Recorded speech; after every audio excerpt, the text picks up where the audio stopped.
পঞ্চ পাণ্ডবকে সভাতলস্থ করণ।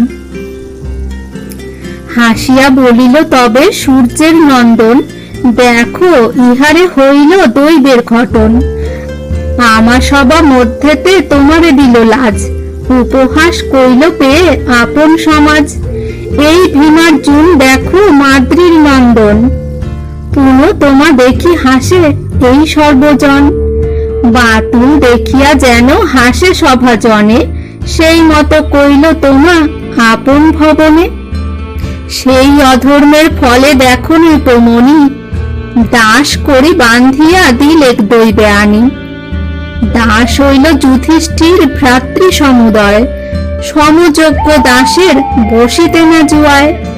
দুর্যোধন বলে, সখা উত্তম কহিলে, আজ্ঞা দিল যুধিষ্ঠিরের লহ সভা তলে।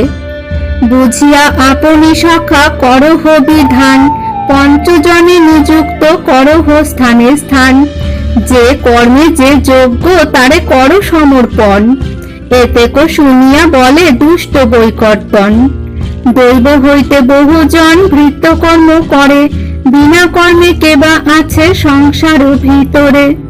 নিজ শক্তি মত কর্ম করে আজন্ম, রাজা রাজ কর্ম করে ভৃত্যে ভৃত্য কর্ম।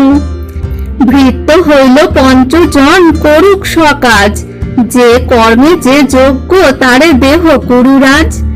অনুভব আমার যে কর অবধান, পঞ্চজনে নিযুক্ত করহ স্থানে স্থান।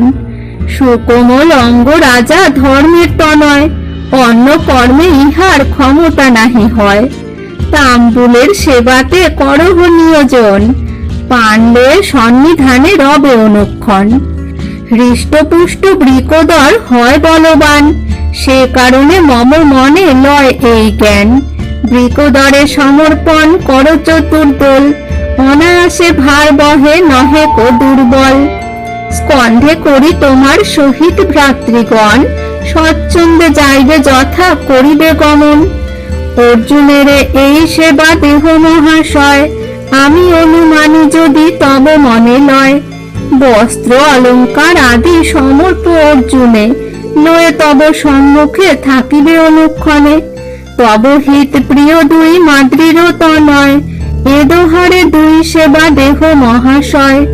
দুই ভিতে তোমার থাকিবে দুইজন, চামর লইয়া সদা করিবে ব্যজন। এ পঞ্চ সেবায় পঞ্চে কর নিয়োজন, আসিয়া করুক কৃষ্ণা গৃহে দাসীপন। এতেক বলিল যদি কর্ণ দুরাচার, হাসিয়া বলিল তবে গান্ধারী কুমার। ইঙ্গিত করিয়া জানাইল ভৃত্যগণে, সভাতলে লইয়া বসাও সর্বজনে। আজ্ঞা মাত্র ততক্ষণ যত ভৃত্যগণ, উঠো উঠো বলি কহে কর্কশ বচন। কোন লাজে রাজাসনে আছো বসিয়া, আপনার যোগ্য স্থানে সবে বৈশ গিয়া।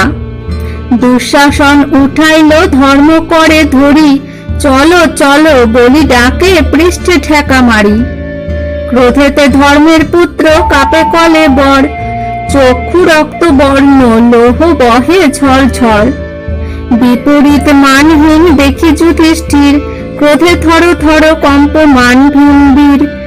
ভৈরব গর্জনে গর্জে দন্ত কর্মরি, যেমন প্রলয় কালে হয় মর্মরি। যুগান্তের জন যেন সংহারিতে সৃষ্টি, অরুণ আকার চক্ষু চাহে এক দৃষ্টি। নাকে ঝড় বহে যেন প্রলয় সমান, মহাবীর ভীমসেন কর্মপানে চান। দেখিয়া কৌরবগণ পায় বড় শঙ্কা, হাতে গদা করিয়া উঠিল রণডঙ্কা। মাথায় ফিরায় গদা চক্রের আকার, চরণের ভরে ক্ষিতি হয়তো বিদার। ক্রোধমুখ করি দুঃশাসন পানে ধায়, অনুমতি লইতে ধর্মের পানে চায়। হেট মাথা যুধিষ্ঠির দেখিয়া ভীমেরে, বুঝিয়া অর্জুন গিয়া ধরিলেন তারে। অর্জুন বলেন, ভাই না করো অনীতি, কি হেতু হেলন করো ধর্ম নরপতি। দিকপাল সহ যদি আসে দেবরাজ, আর যত বীর আসে ত্রৈলোক্যের মাঝ। ধর্মেরে করিবে হেন আমরা থাকিতে, মুহূর্তেকে পাঠাইব যমের ঘরেতে। কোন ছাড় এরা সব তৃণ হেন কোনি, এখনই দহিতে পারি কারে নাহি মানি। বিনা ধর্ম আজ্ঞায় নাহি কো ভাই শক্তি, তাহে কোন ভদ্র যাহে ধর্মেতে অভক্তি। অস্বীকার ধর্মের এ কর্মে অভিপ্রায়, সে কারণে এ কার্য করিতে না জুয়ায়।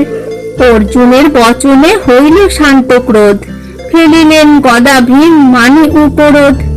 আভরণ পরিধান যতেক আছিল, পঞ্চ ভাই আপনা আপনি সব দিল। সভা ত্যাগ করিয়া নিকৃষ্ট ধুল্লাসনে, অধমুখে বসিলেন ভাই পঞ্চজনে। হেন কালে দুষ্ট কর্ণ কহিল বচন, দ্রৌপদী আনিতে দূত করহ প্রেরণ। শুনি দুর্যোধন তবে বিদুরে ডাকিল, হাস্য পরিহাসে তবে কহিতে লাগিল। তবে ধৃতরাষ্ট্র রাজা বুঝিয়া বিচার, সভা হইতে গৃহে তব গেল আপনার।